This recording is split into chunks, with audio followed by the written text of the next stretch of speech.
Hello guys and welcome to Skynomics academy. My name is Sunil Kumar Yadav और जैसे कि आप स्क्रीन पर देख पा रहे हैं, आज हम लोग एग्रीगेट डिमांड और एग्रीगेट सप्लाई से रिलेटेड कॉन्सेप्ट जितने भी हैं उनके न्यूमेरिकल्स को करेंगे। ठीक है, इसमें मैंने 5 न्यूमेरिकल्स का डिस्कस करा है, बहुत अच्छी तरीके से 5 न्यूमेरिकल्स का मैंने डिस्कस करा है और उसमें मैंने एक तरीके से बताने की कोशिश करी है कि भाई इससे इससे बाहर न्यूमेरिकल्स नहीं आएगा। मतलब अगर आप लोग एग्जाम में ये 5 न्यूमेरिकल्स करके चले गए तो आपका जो न्यूमेरिकल्स आएगा वो इसी 5 में से आएगा, ये मैं गारंटी के साथ कह सकता हूँ। ठीक है, तो ये सुनील सर की गारंटी है। ठीक है, तो चलिए अब बहुत जल्दी वेट नहीं करते हैं, अब फटाफट स्टार्ट करते हैं। तो उसके पहले एग्रीगेट डिमांड और एग्रीगेट सप्लाई को समझना बहुत जरूरी है, तो थोड़ा सा मैं जल्दी से डिस्क्रिप्शन दे देता हूँ। एग्रीगेट डिमांड क्या होता है? डिमांड किसके द्वारा किया जाता है? कंज्यूमर के द्वारा किया जाता है, ये तो आप लोग जानते ही हैं। तो जितना भी डिमांड कंज्यूमर के द्वारा एक साल के अंदर किया जा रहा है या जो भी पीरियड ऑफ टाइम में किया जा रहा है सारे कंज्यूमर्स के द्वारा, वो क्या हो जाएगा? Aggregate demand. क्लियर? और दूसरा क्या हो जाएगा? मतलब aggregate demand is equal to C plus I. Clear? तो consumption of the household plus investment by the firms. लेकिन एग्रीगेट सप्लाई क्या होगा? Aggregate supply is equal to consumption plus saving. तो एक तरीके से जितना भी फर्म्स के द्वारा, जितने भी टोटल फर्म्स हैं भारत में या ऑल ओवर द कंट्री अगर निकाल रहे हैं, तो वो लोग जितना भी एक पर्टिकुलर पीरियड ऑफ टाइम में जितना वो लोग सामान को सप्लाई किया गया है उन लोगों के द्वारा, तो उसको हम लोग एग्रीगेट सप्लाई बोलते हैं। क्लियर? तो यहाँ तक आई होप सो आप लोगों ने पढ़ा ही होगा। अब इसमें 2-4 फॉर्मूला, एक होता है कंजम्पशन फंक्शन, एक होता है सेविंग फंक्शन। कंजम्पशन फंक्शन क्या होता है? सी ऑटोनोमस प्लस क्या होता है? B Y. क्या होता है? C autonomous plus B Y. B का मतलब क्या होता है? MPC, marginal propensity to consume. अब मार्जिनल प्रोपेंसिटी टू कंज्यूम क्या होता है भाई? तो one marginal propensity to consume is equal to delta C by delta Y, ये होता है। अगर आप लोगों ने नहीं वीडियो देखा है तो वो एक बार देख लीजिएगा, उसमें मैंने बहुत अच्छे तरीके से फॉर्मूला वगैरह डिस्कस करा है एग्रीगेट डिमांड और एग्रीगेट सप्लाई वाले में। ठीक है, 15-20 मिनट का वीडियो होगा, ज़्यादा भी नहीं होगा। वाई मतलब इनकम और सी ऑटोनोमस मतलब क्या? Autonomous consumption, autonomous consumption. Clear? तो यहाँ पर कुछ कुछ चीजें मैं बताता भी चला जाऊंगा ताकि आप लोगों को वो भी क्लियर हो जाएगा। Saving is equal to C autonomous plus 1 minus B Y. अब 1 माइनस बी का मतलब क्या हो गया? 1 माइनस एम पी सी। अब 1 minus M P C is equal to क्या होता है? M P S. ठीक है, तो ये बात याद रखिएगा। क्यों होता है भाई? क्योंकि M P S plus M P C, M P S plus M P C is equal to 1 होता है। तो भाई अब एम पी एस का एक और फॉर्मूला क्या होता है? ये तो एम पी सी का फॉर्मूला हो गया। अब अगर एम पी एस का फॉर्मूला देखा जाए तो delta S by delta Y. तो ये सब जो जनरल फॉर्मूला वो आप लोगों को पता होना चाहिए। और ये एम पी एस और M P C is equal to 1 होता है, ये ऑलवेज होता है, ये हमेशा ये चीज होता है। तो यह चीज या तो आप लोगों को ये निकालने बोल दिया जाएगा, या तो फिर आप लोगों को सेविंग फंक्शन बोल दिया जाएगा, या तो कंजम्पशन फंक्शन बोल दिया जाएगा। तो ये सब सारे टर्म्स आपके क्लियर होने चाहिए, जिसकी वजह से आपके एग्जाम में वो सब में कंफ्यूजन नहीं होना चाहिए। ठीक है, तो चलिए पहले क्वेश्चन पर चलते हैं। तो पहला क्वेश्चन मैंने बहुत हार्ड रखा है, जो जनरली आपके 4 नंबर वाले क्वेश्चंस में आएंगे। ठीक है, अगर 4 मार्क्स का क्वेश्चन पूछा जाएगा इससे मतलब न्यूमेरिकल्स में, तो ये पूछा जा सकता है या ऐसे टाइप के क्वेश्चन पूछे जा सकते हैं आपके। तो पहले क्या बोला गया भाई? Calculate the aggregate demand. क्या बोला है? एग्रीगेट डिमांड निकालने बोला है। अब एग्रीगेट डिमांड का मतलब हम लोग जानते हैं कि क्या होता है? Aggregate demand is equal to C plus I. तो यहाँ आई क्या है? ऑटोनोमस है, तो ऑटोनोमस इन्वेस्टमेंट। देखो ऑटोनोमस इन्वेस्टमेंट क्या बोलते हैं और ऑटोनोमस कंजम्पशन दोनों एक तरीके से सेम होता है कि बिना अगर आपके इनकम के आप कंजम्पशन कर रहे हो तो आपको क्या हो जाएगा? Autonomous consumption. जैसे मान लो कि आपका अभी इनकम अभी 0 है, ठीक है, उसके बाद आप कंज्यूम कर रहे हो तो वो क्या हो जाएगा? आपका ऑटोनोमस कंजम्पशन। तो ऑटोनोमस कंजम्पशन जैसे मान लो 50 रुपया कंज्यूम कर रहा है, आपका इनकम 0 है, तो वो क्या हो जाएगा? Autonomous consumption. तो ये ध्यान जरूर रखिएगा अपना। ठीक है, अब चलिए क्वेश्चन में क्या क्या गिवन दिया हुआ पहले वो लिख लेते हैं हम लोग। तो भाई गिवन क्या दिया हुआ? हमारे पास गिवन दिया हुआ autonomous consumption I is equal to कितना है? ₹100 करोड़। ठीक है, उसके बाद दिया हुआ है मार्जिनल प्रोपेंसिटी टू सेव, मतलब एमपीएस दिया हुआ है 0.2। ठीक है, अब लेवल ऑफ इनकम दिया हुआ है कितना? Level of income Y is equal to कितना? 4000 करोड़। ठीक है, 4000 करोड़। और ऑटोनोमस कंजम्पशन दिया हुआ है 50 करोड़।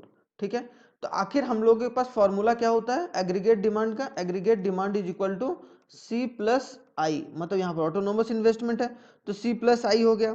अब जब C प्लस आई हो गया तो हम लोग सबसे पहले यहाँ पर क्या निकालेंगे, एक तरीके से कंजम्पशन निकालेंगे। क्या निकालेंगे, ये C निकल जाएगा। अब C इज इक्वल टू होता है C autonomous plus B Y, होता है कि नहीं होता है, अभी मैंने पीछे बताया कंजम्पशन वाला। तो अगर ये निकल गया तो ये निकाल लेंगे तो आई ऑटोनोमस इन्वेस्टमेंट तो दिया ही है, तो हम लोग वो आंसर आराम से कैलकुलेट कर सकते हैं। अब यहाँ पर बी का मतलब होता है क्या, आपने बताया था एमपीसी होता है, ठीक है, लेकिन यहाँ दिया क्या है, एमपीएस दिया हुआ है। तो इसका फॉर्मूला हम लोग जानते हैं कि जब MPS plus MPC is equal to 1 होता है। क्लियर। तो अगर मेरे को क्या चाहिए, एमपीसी चाहिए, तो एमपीसी चाहिए होगा तो क्या करेंगे, 1 माइनस एमपीएस। अब एमपीएस क्या दिया हुआ 0.2, तो हम लोग बहुत आसानी तरीके से 1 माइनस 0.2 तो क्या आ गया 0.8 आ गया। ठीक है, तो 0.8 आ गया कि नहीं। अब ये कंजम्पशन में हम लोग रख देंगे सी ऑटोनोमस कितना है 50 करोड़, तो 50 करोड़ प्लस बी कितना है, एमपीसी कितना है 0.8। इनकम कितना है भाई, देखो यहाँ पर इनकम दिया हुआ 4 इंटू 4000 करोड़, तो ये पॉइंट हटाएंगे नीचे 10 आएगा, ये 0 0 कट जाएगा। ठीक है, तो क्या आ जाएगा 50 C is equal to 50 plus 8 4 जा 3200, तो कितना आ जाएगा, एक तरीके से हमारा ये आंसर आ जाएगा हमारा 32 और 50, तो कितना हो जाएगा 3250 करोड़। ठीक है, तो कंजम्पशन कितना, इतना आ गया। ठीक है, अब ये कंजम्पशन निकल गया ना। अब कंजम्पशन जब निकल गया तो अब हम लोग बहुत आसानी तरीके से ये वाले फॉर्मूले में पुट कर देंगे। अब ये जो मेन फॉर्मूला है, क्योंकि मेरे को निकालना क्या है, एग्रीगेट डिमांड निकालना है। अब एग्रीगेट डिमांड का फॉर्मूला में aggregate demand is equal to C मेरा ये निकल गया 3250 crore plus autonomous investment 100 crore है। ऑटोनोमस इन्वेस्टमेंट क्या है 100 करोड़ है, तो आपका आंसर क्या आ गया 350 आ गया ना। तो aggregate demand is equal to कितना हो गया 3350 करोड़, तो ये हमारा आंसर हो गया। तो आई होप सो आप लोगों को निकालने में दिक्कत नहीं हुआ होगा। इसमें थोड़ा सा आप लोग देख लीजिएगा दोबारा, ताकि और भी आप लोगों का क्लियरेंस हो जाए। ठीक है, चलिए अब आगे नेक्स्ट क्वेश्चन में चलते हैं, जो सेकंड क्वेश्चन है। सेकंड क्वेश्चन क्या है भाई, देख लेते हैं, एग्जाम में बहुत इंपॉर्टेंट है भाई ये सब। अब सेकंड क्वेश्चन बोला गया है क्या, कि जब हमारा in marginal propensity to save कितना है, मार्जिनल प्रोपेंसिटी टू सेव जो दिया हो फटाक से लिख लेना। ठीक है, 20% and is a constant level of all the income and the autonomous consumption is 100 crore. autonomous consumption सी के ऊपर बार है, वो कितना है 100 करोड़ है। autonomous consumption 100 करोड़ है। क्लियर, इसमें भी कोई दिक्कत नहीं है। Construct the consumption function in hypothetical economy, तो एक तरीके से हमको क्या निकालना है, कंजम्पशन फंक्शन निकालना है, मतलब सी निकालना है। तो सी ऑटोनोमस प्लस बी वाई होता है। ठीक है, तो हमें ये क्या करना है, कैलकुलेट करना है, कैलकुलेट करना है। क्लियर, हमें ये कैलकुलेट करना है। तो यहाँ एमपीएस दिया हुआ है, तो एमपीएस को हम लोग पूरा अच्छी तरीके से कर लेते हैं। 20% है ना, तो 100 हो जाएगा, तो इसको हम लोग 0.2 लिख सकते हैं कि नहीं, एमपीएस को, मतलब एमपीएस हमारा कितना हो गया 0.2। अब 0.2 हो गया तो हम लोग यहाँ पर एमपीसी निकाल लेंगे, क्योंकि एमपीसी का पीछे फॉर्मूला बताए थे 1 माइनस एमपीएस, तो क्या हो गया 1 माइनस 0.2 क्या हो गया 0.8, तो मेरा एमपीसी भी निकल गया भाई, कोई दिक्कत परेशानी नहीं है। अब जब एमपीसी निकल गया तो हमें निकालना क्या है, कंजम्पशन फंक्शन, और वाई बोला है ऑटोनोमस है, मतलब जो वाई बोला है एक तरीके से इनकम हमारा आ जाएगा, लेकिन कंजम्पशन नहीं दिया हुआ, तो इनकम तो दिया हुआ नहीं, तो हम लोग एक तरीके से हाइपोथेटिकल इकोनॉमी में बोला है ना, तो एग्जैक्ट तो निकाल नहीं पाएंगे। तो हम लोग यहाँ पर क्या लिखेंगे, C is equal to C autonomous कितना दिया हुआ 100 करोड़ प्लस बी के जगह पर क्या होता है, बी का मतलब मैंने बताया था एमपीसी होता है, इसीलिए हम लोगों ने यहाँ एमपीसी निकाला। तो एमपीसी कितना दिया हुआ 0.8, तो 0.8 वाई, तो ये हमारा कंजम्पशन फंक्शन हो गया। कंजम्पशन फंक्शन इसको लिख देंगे consumption functions for hypothetical economy. Clear, तो ये भी क्लियर हो गया, कोई दिक्कत नहीं भाई। सेकंड क्वेश्चन भी कोई दिक्कत नहीं। अब आते हैं थर्ड क्वेश्चन में। थर्ड क्वेश्चन में क्या दिया हुआ है, थर्ड क्वेश्चन में हमारे पास दिया हुआ है कि द कंजम्पशन फंक्शन क्या है, कि consumption function of economy, consumption function दे रखा है, देख लेते हैं क्या क्या गिवन दिया हुआ, फटाक से लिख लो भाई। अब कंजम्पशन फंक्शन दिया हुआ है, मतलब C इज इक्वल टू दिया हुआ है 40 प्लस 0.8y। तो हमारा फॉर्मूला क्या होता है भाई, फॉर्मूला आप लोग जानते ही है, consumption is equal to C autonomous plus BY, मतलब ये B के जगह पर आ गया और ये C ऑटोनोमस Y के जगह पर Y आ गया। इसका मतलब एक्चुअल में दिया क्या क्या गया है कि C ऑटोनोमस 40 करोड़ दिया हुआ है, ठीक है। और MPC, B का मतलब क्या होता है MPC, MPC is equal to 0.8। Determine the level of income where the average propensity to consume will be 1, जहां पर एवरेज प्रोपेंसिटी टू कंज्यूम क्या होगा 1 के बराबर होगा। एवरेज प्रोपेंसिटी टू कंज्यूम कितना है 1 के बराबर है। अब यहाँ पर देख लेते हैं एवरेज प्रोपेंसिटी टू कंज्यूम क्या होता है। तो एवरेज प्रोपेंसिटी टू कंज्यूम का फॉर्मूला जो होता है वो होता है C/Y, ठीक है। एवरेज प्रोपेंसिटी टू कंज्यूम क्या हो गया C/Y। तो मतलब अगर ये एवरेज प्रोपेंसिटी टू कंज्यूम कितना बोला है, एवरेज प्रोपेंसिटी टू कंज्यूम 1, तो यहाँ 1 into Y is equal to C, ठीक है। इसका मतलब क्या हो गया y is equal to C, मतलब इनकम किसके बराबर है कंजम्पशन के बराबर है। तो इनकम कंजम्पशन के बराबर है, हम लोग को निकालना क्या है determine the level of income. अगर हम लोग कंजम्पशन निकाल लेंगे तो इनकम तो आराम से निकल जाएगा, है कि नहीं। तो y, तो यहाँ पर अब इसी वाले फॉर्मूले पर हम लोग आगे बढ़ते हैं, ठीक है। अब y इज इक्वल टू क्या consumption function C autonomous plus BY, ठीक है। तो y इज इक्वल टू क्या होगा C ऑटोनोमस क्या 40 प्लस 0.8y, क्लियर। अब ये y वाला पार्ट, यहाँ एक y वाला पार्ट, ये कुछ नहीं, इसका मतलब यहाँ पीछे 1 है, यहाँ भी 1 है। अब इसको इंटू कर देंगे, इधर ये सॉरी इधर जाके प्लस है, इधर जाके माइनस हो जाएगा, तो 1y minus 0.8y is equal to कितना हो गया 40, क्लियर, आराम से समझना।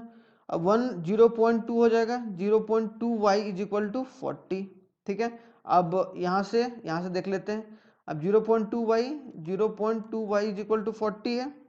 अब y इज इक्वल टू कितना हो जाएगा, ये इनटू में तो डिवाइड हो जाएगा, 40 डिवाइडेड बाई 0.2, पॉइंट हटा ऊपर 10 गया, तो 2 5 जा 10, मतलब 4 5 जा 20, मतलब कितना हो गया income is equal to 200 crore. देखिए बहुत आसान तरीके से निकल गया ना।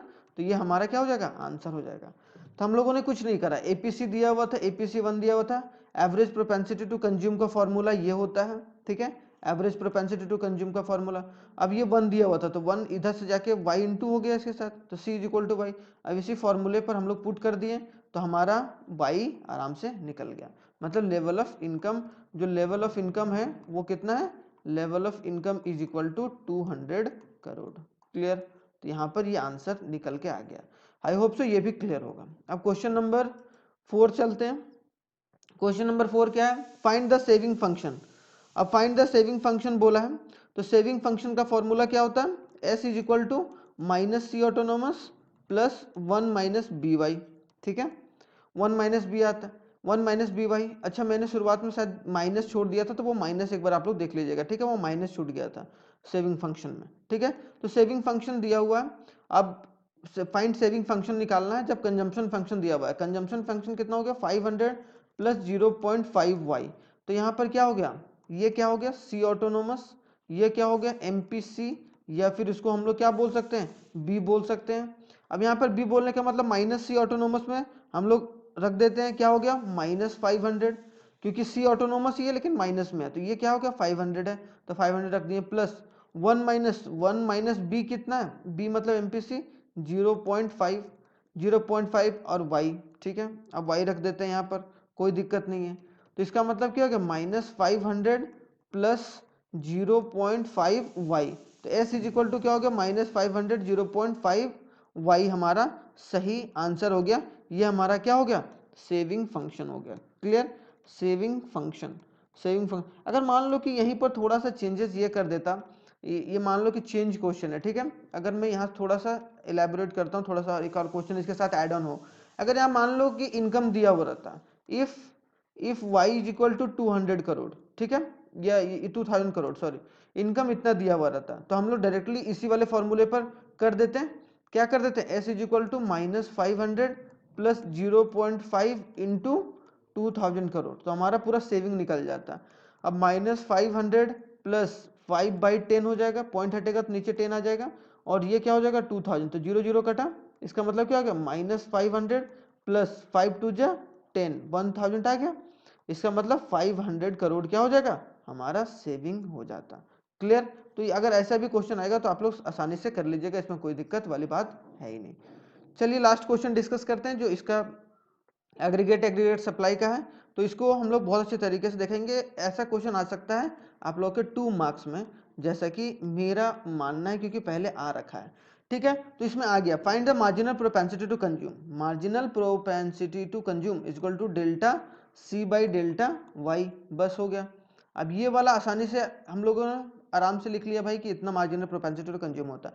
अब क्या दिया हुआ, इनकम दिया हुआ है। अब इनकम को कैसे डिनोट करते हैं हम लोग, वाई से, और कंजम्पशन को क्या, सी से डिनोट करते हैं। तो हम लोग लिख लेते हैं वाई इज इक्वल टू क्या है, वाई इज इक्वल टू पहले 1000 है, उसके बाद क्या है 2000 है।